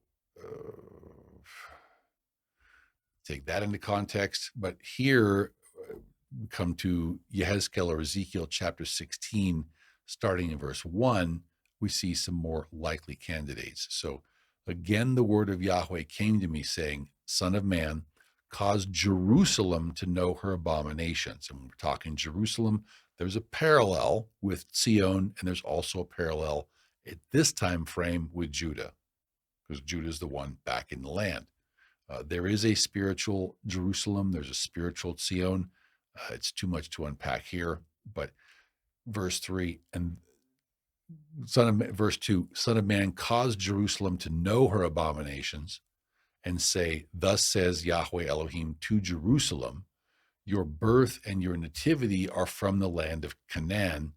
Your father was an Amorite and your mother was a Hittite. So there's a possibility. We could be talking about Jerusalem's mother. So let's come back to the verse. So thus says Yahweh, where is the certificate of your mother's divorce, whom I have put away? It doesn't make sense that it would be Ephraim, because Ephraim was given a certificate of divorce. So this has to be in context, Judah, or you could say Jerusalem, or you could say Zion, to keep this straight. And then we're going to see more as we move forward. He said, or to which of my creditors have I sold you? Which is ridiculous, because Yahweh doesn't have creditors. For your iniquities, Zion, Jerusalem, Judah, you have sold yourselves. And for your transgressions, your mother, Zion, has been put away. That's the way I read it. We know it has to be Judah, because in chapter 15 and verse 2, it says, why, when I came, was there no man? So when Yeshua came in the Second Temple era, why was he not received? Why, when I called, was there none to answer? Is my hand shortened at all that it cannot redeem? Or have I no power to deliver? Indeed, with my rebuke, I dry up the sea. I make the rivers. He has all the power. So why we don't obey him when he has all the power? Verse 4, it's servant song again. Yahweh Elohim has given me the tongue of the learned, that I should know how to speak a word in season to him who is weary. He awakens me morning by morning. He awakens my ear to hear as the learned. So this is a special Jew, not just, in the house of Judah strives to become more like Mashiach, but this is a special Jew. So Adonai Yahweh has opened my ear, and I was not rebellious, nor did I turn away. Verse 6, I gave my back to those who struck me, and my cheeks to those who plucked out the beard. I did not hide my face from shame and spitting. For Adonai Yahweh will help me, therefore I will not be disgraced. Therefore I have set my face like flint, and I know that I will not be ashamed. That makes all the difference if you're reading this thinking we're talking about Judah, or if we're talking about a special Jew, Yeshua. And it makes all the difference in the mindset. If you try reading that the way Judah reads it, and it gets a very different reading. We come to verse 10, says, "Who among you fears Yahweh? Who obeys the voice of his servant?" So if we read this as if we're talking about the house of Judah, that means to obey, to fear Yahweh, we have to obey the voice of Judah. And that's the way Judah reads this. But if you read this the way Joseph reads it, who among you fears Yahweh, you have to obey the voice of his special Jewish servant. It says, "Who walks in darkness and has no light? Let him trust in the name of Yahweh and rely upon his Elohim." And another indication that we're talking about the house of Judah here, verse 11, "Look, all you who kindle a fire, who encircle yourself with sparks." And what is Judah always talking about? Is Kabbalistic sparks. "Walk in the light of your fire and in the sparks that you have kindled." This can't be Joseph. We don't get into sparks. He says, "This you shall have from my hand for replacing my Torah with sparks. You shall lie down in torment." Okay, now, I don't know what's comforting about that, but here we have chapter 50 and verse 11. So can someone please help me find the comfort? And how does this repair or restore the relationship? I don't understand. It doesn't make sense to me. So here we have My Jewish Learning, which is also owned by Chabad. So we're talking zera.org, effectively. They have an article you can read there on holy sparks. So it's a Kabbalistic concept of the lights of creation, and we'll read just a little bit of it. This is a copy paste from the article. So holy sparks, now,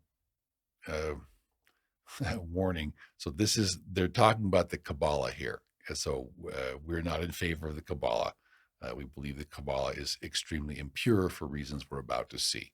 So just with that disclaimer right there. So proceed at your own, learn to glean. This is what Brother Judah is into. So this is the kind of thing Brother Judah focuses on instead of the Tanakh. So it says, holy sparks are the spiritual illuminations inherent in all things. Okay, so the doctrine as found in the Kabbalistic system of Isaac Luria or Ha'ari runs that, and this is, again, so this was like we saw before. So Judah will have the Tibetan Book of the Dead, and they figure, well, we'll take this part and leave that part. So they figured that they've cleaned up the Tibetan Book of the Dead, because this they can adapt and that they can adapt, but that over there they can't. They don't want to adapt that. And this is how Judah operates. So Rabbi Isaac Luria or Ha'ari, he did this with the Chaldean Kabbalah, and he claims to have cleaned it up. Okay, no. Okay. The doctrine as found in the Kabbalistic system of Rabbi Isaac Luria or Ha'ari runs that when the light of Ein Sof, and now it describes Ein Sof as the limitless ground of being. Okay, we're not talking about Yahweh, we're talking about Ein Sof. Okay, we're talking about other gods in context, which Yahweh says you have not known. So don't worship other gods you have not known. That's what's happening right here in this passage. So, and I know some in Ephraim, again, they're going to be upset with me for trying to dialogue with Brother Judah, when what we need to do is focus on forming our stick, and then so we can dialogue with Brother Judah. So let's have a heart of love toward Brother Judah and understand if it's us that needs to come home. So we're trying to leave a church system. We need to adopt the rabbinic system effectively with Yeshua as our only rabbi, and then do what he said to do. That's our calling. That's what we're told to do. So, but here we have the light of Ein Sof, the limitless ground of being. If you can visualize, the light is being poured into the vessels which were to receive this light in order to produce the Sephirot, which are the powers or the potencies of the Godhead. Okay, so higher than the Godhead is En Sof. Okay, does that sound like the Tanakh to you? Okay, well, it says the light was too strong to become limited in the limited vessels of the 7 lower Sephirot, because there's too much light from En Sof. It's just too much. Can't handle it. As a result, there took place the breaking of the vessels. Where is that in Tanakh? When the vessels were broken, the lights returned to their source, but not all of the lights returned. Sparks of the lights remained, adhering to the broken shards in order to keep them in being. Okay, once again, where is this in Scripture? Where is this in the Tanakh? In this way, the effect of the breaking of the vessels results in holy sparks being imprisoned among the klipot, or the things. It is the human task to reclaim these sparks for the holy, and by so doing, to assist the fallen worlds to be restored to their former harmony. Really? Is this Leviticus, Numbers, Deuteronomy?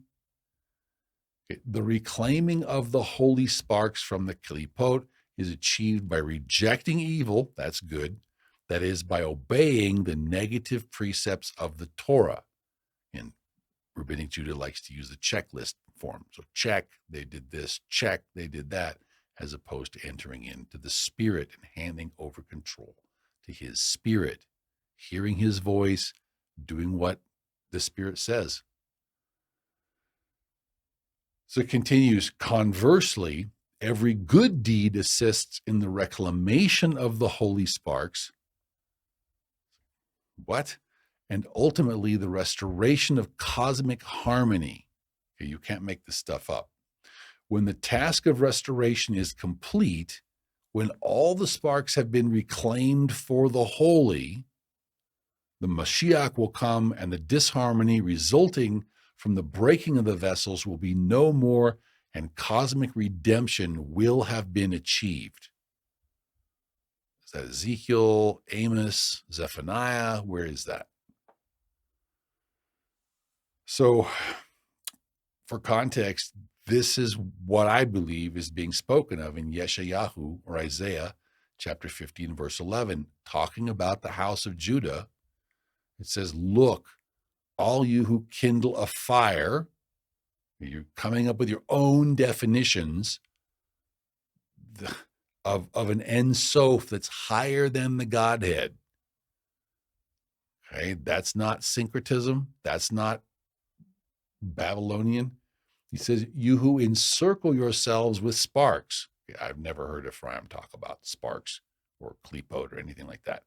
He says, walk in the light of your fire, and in the sparks you have kindled, this you shall have from my hand. You shall lie down in torment. And again, I don't see the comfort in that passage. I see a warning in that passage. And to me, to take this passage to try to prove an agenda of comfort and to ignore the warnings. I mean, do you cover the oil light in the dashboard of your car? I mean, what do? You don't want to know. The brakes are worn out. You just put some masking tape over it because you don't want to know about that. Why are we pushing an agenda of comfort? Okay, why are we not saying to ourselves, Yahweh always wanted us to hear His voice and do what He said, and not worship other gods that we have not known. So what are we supposed to do? How are we supposed to get out of this predicament that we ourselves have put ourselves in? Well, we come to chapter 51, starting in verse 1. He says, listen to me. If there's anyone out there who wants righteousness, meaning to obey Yahweh's commandments, if there's anyone out there who truly seeks Yahweh, look to the rock from which you were hewn, and look to the hole of the pit from which you were dug. And if it seems like there's not enough of you, if you feel all alone in a big bad world edging slowly toward the end times or hurtling rapidly toward the end times, depending on your perspective. He says, verse 2, look to Abraham your father and to Sarah who bore you.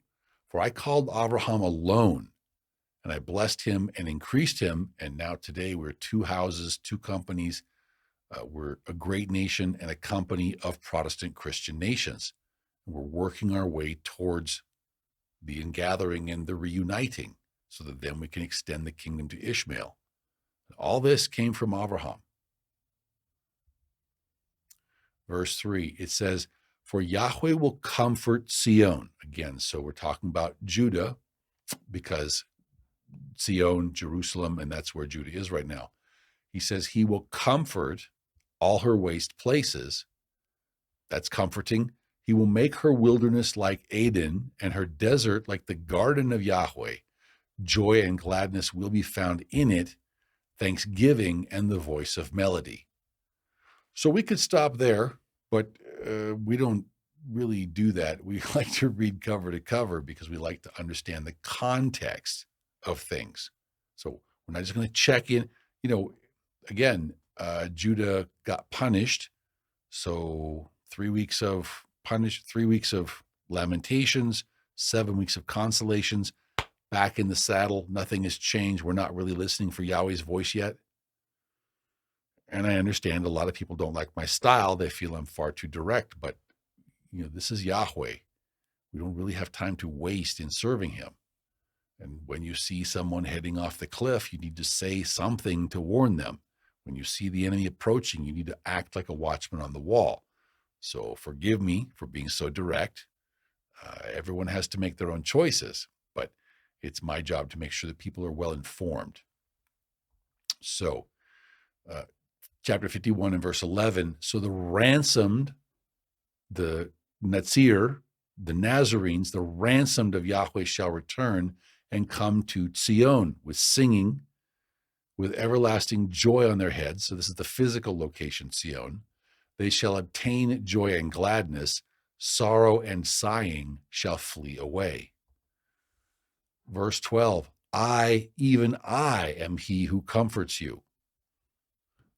Who are you that you should be afraid of man who will die and of the Son of Man who will be made like grass? So speaks of more comfort.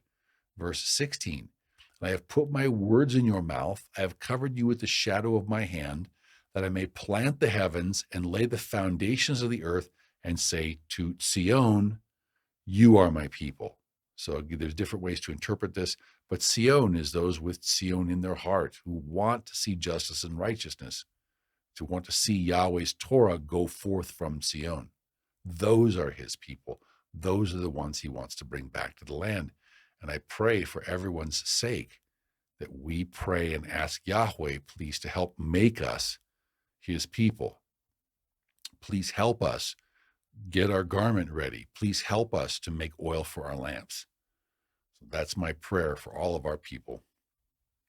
Verse 17, he says, awake, awake, stand up, O Jerusalem. So we've seen in context Judah, Zion, and Jerusalem, because they're all co-located.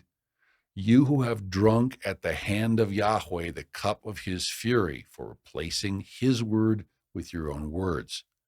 You have drunk the dregs of the cup of trembling and drained it out, because you're following the Talmud rather than his words in the Tanakh. Verse 18, he says, there is no one to guide her, Judah, among all the sons she has brought forth, because they're reading the wrong book. Nor is there any who takes her by the hand among all the sons she has brought up, because they're all focused on reading the wrong book. Verse 19, he says, these two things have come to you. Who will be sorry for you? Desolation and destruction, famine and sword. By whom will I comfort you? Let's read that again. By whom will I comfort you? And why are we focusing on being comforted when we need to make serious changes? Verse 21, therefore, please hear this, you afflicted and drunk, but not with wine. Okay, so it's not just the drunkards of Ephraim of Isaiah 28. We also see drunkards of Judah, drunk but not with wine. Verse 22, thus says your Adon, Yahweh, and your Elohim, who pleads the cause of his people. I'm trying to plead with his people. See, I have taken out of your hand the cup of trembling, the dregs of the cup of my fury, for replacing my word with your own words. You shall no longer drink it, because now Armageddon is over. Verse 23, but I will put it into the hand of those who afflict you, who have said to you, lie down that we may walk over you. And remember that the outer court will be trampled by the Gentiles for 3.5 years. And you have laid your body like the ground and as the street for those who walk over. Deuteronomy is near the end of Moshe's ministry. And now for our Brit Chadasha, or our renewed covenant portion, we're going to talk about what Yeshua said near the end of his ministry. Come to Yohanan, or John chapter 15, starting in verse 1. Yeshua tells us, I am the true vine, and my Father is the vine dresser. We're talking about what do we give and what do we get. Okay, so he gives us the ability to bear fruit, and he expects us to bear fruit. And he says that every branch in him that does not bear fruit worthy of repentance, he takes it away, because he doesn't want dead wood. He says in every branch that bears fruit, he prunes it so that it might bear more fruit. And that pruning is never pleasant, but it's important. It's critical. Verse 4, he says, abide in me and I in you. This is a requirement. This is something that we need to do. It's just a matter of discipline. We need to receive the gift of hearing his voice. We need to focus on him. We need to abide in the vine. As the branch cannot bear fruit of itself, at least not righteous fruit, not good fruit, unless it abides in the vine, neither can you unless you abide in me. And we're talking about that constant contact, that constant awareness of Yeshua, no matter what we're doing, no matter where we are. Verse 5, he says, I am the vine and you are the branches. He who abides in me and I in him bears much fruit, bears good fruit, bears righteous fruit. For without me, you can do nothing. Verse 6, and he says it's worse than that. If anyone does not abide in him, not only can they do nothing, but they're cast out as a branch and they become withered, because they're not producing anything. They're not doing anything. They're dead wood. And they gather them and throw them into the fires of the tribulation, and they are burned. And this is what we see coming up. We're going to see the elimination of Esau in this end time sequence. If you don't differentiate completely from Esau, if you don't come completely out of Esau, you will be burned up in the fires of the tribulation. So Yahweh's saying we need to obey his full commandment with zeal and true love for him.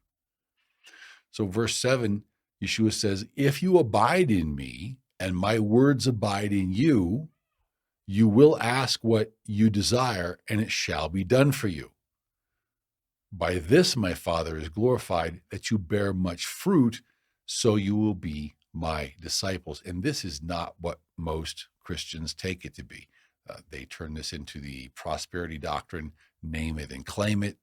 So we have his spirit, so we can ask for whatever we want, to spend it on our own lusts. Well, he might give us what we pray for. But if we turn then and spend it on our own lusts, that's not good fruit. Prosperity doctrine is not good fruit. He says, by this my Father is glorified, that you bear much fruit, because you're listening to my voice. So you're praying for the things that my spirit tells you to pray for, not to spend it on your own lusts, to spend it building the kingdom. Verse 9, as the Father loved me, I also have loved you. Therefore, abide in my love. It's that constant connection. If you keep my commandments, you will abide in my love. how how how lightly so many of us treat that. So we see again the strong connection. Yeshua's love language is obedience. If we want to show him our love, we need to show him our eager and willing obedience. So if we keep his commandments, then we are righteous. If we are righteous, we will abide in his love, just as he has kept his Father's commandments and abides in his Father's love. Verse 11, he says, "These things I have spoken to you, that my joy may remain in you, and that your joy may be full." Joy is absolutely a comfort. Verse 12, "This is my commandment, that you love one another as I have loved you." And again, how lightly so many of us take this. We don't truly love as Yeshua loved, but something less than that. Verse 13, he says, "Greater love has no one than this, than to lay down one's life for his friends." He's not asking for us to commit suicide. That's not the point. He's asking for us to build his kingdom, which is what his Father sent him to do, was to get us to build his kingdom according to his rules in his absence. Are we doing that? That's the question. Verse 18, there's things that are not comfortable. "If the world hates you, know that it hated me before it hated you." So what a comfort that is, to know that the reason we're being hated by the world is because of Yeshua. That means we're in Yeshua because we're being hated by the world. Verse 19, "If you are of the world would love its own. Yet because you are not of the world, but I chose you out of the world, that's why the world hates you." Chapter 16 and verse 1, Yeshua says, "These things I have spoken to you, that you should not be made to stumble." He's trying to guide us and keep us from losing our crowns in this end times. He says, "They will put you out of the synagogues. Yes, the time is coming that whoever kills you will think that he offers Elohim service." And we see this with the Birchat Haminim. They pray for our death 18 times a week, Judah does. Verse 3, "And these things they will do to you because they have not known the Father, nor Mashiach Nagid," of Daniel 9, verse 25 and 26. Verse 6, "But because I have said these things to you, sorrow has filled your heart. Nevertheless, I tell you the truth, it is to your advantage that I go away. For if I don't go away, the Helper will not come to you. But if I depart, I will send her to you." So in Hebrew, spirit is feminine. Verse 13, "However, when she, the Spirit of truth, has come, she will guide you into all truth." Now, again, how lightly we take this. Truth is Torah. Torah is truth, King David says. So if we receive Yeshua's true Spirit of truth, we're receiving the true Spirit of Torah. And this Spirit will guide us into all truth. His Spirit will guide us into all Torah. And whatever she hears, she will speak. So she will tell you the things to come. She will glorify me, and she will take of what is mine and declare it to you. She's not speaking on her own authority. So we have to be listening for Yeshua's voice to come through his Spirit. Verse 15, "All things that the Father has are mine. Therefore I say that she will take of mine, and that's what she will declare to you." Speaking of the trials, verse 20, he says, "Most assuredly I say to you that you will weep and lament, but the world will rejoice, and you will be sorrowful, but your sorrow will be turned to joy." So Yahweh does not promise us smooth sailing, but he does promise us a safe landing on the far side. Verse 33, "These things I have spoken to you, that in me you may have peace." What a comfort it is to know Yeshua and to have his peace. He promises us, if we're his people, he says, in the world you will have tribulation. especially as we come into these end times. We will have tribulation, but be of good cheer. Yeshua says he has overcome the world. Again, we may not have smooth sailing, but what we will have is a safe landing. So finally, we come to chapter 17, and in verse 13, Yeshua prays that we might have his joy fulfilled in ourselves. And this is in spite of all the trials and tribulations, in spite of being hated by the world. And in verse 15, Yeshua also prays, not that we should be taken out of the world, but that we should be kept or preserved or guarded from the evil one. And no matter whether that means that we are protected in a physical sense or whether we're only protected, meaning we come to a safe harbor at the end, isn't it a comfort and a joy to know that Yeshua himself prays for us, that we should be kept from the evil one? We know we're going to be in the world because Judah has already taken a stick for himself, and now it's our turn to take the stick of Joseph in the hand of Ephraim so that we can come home.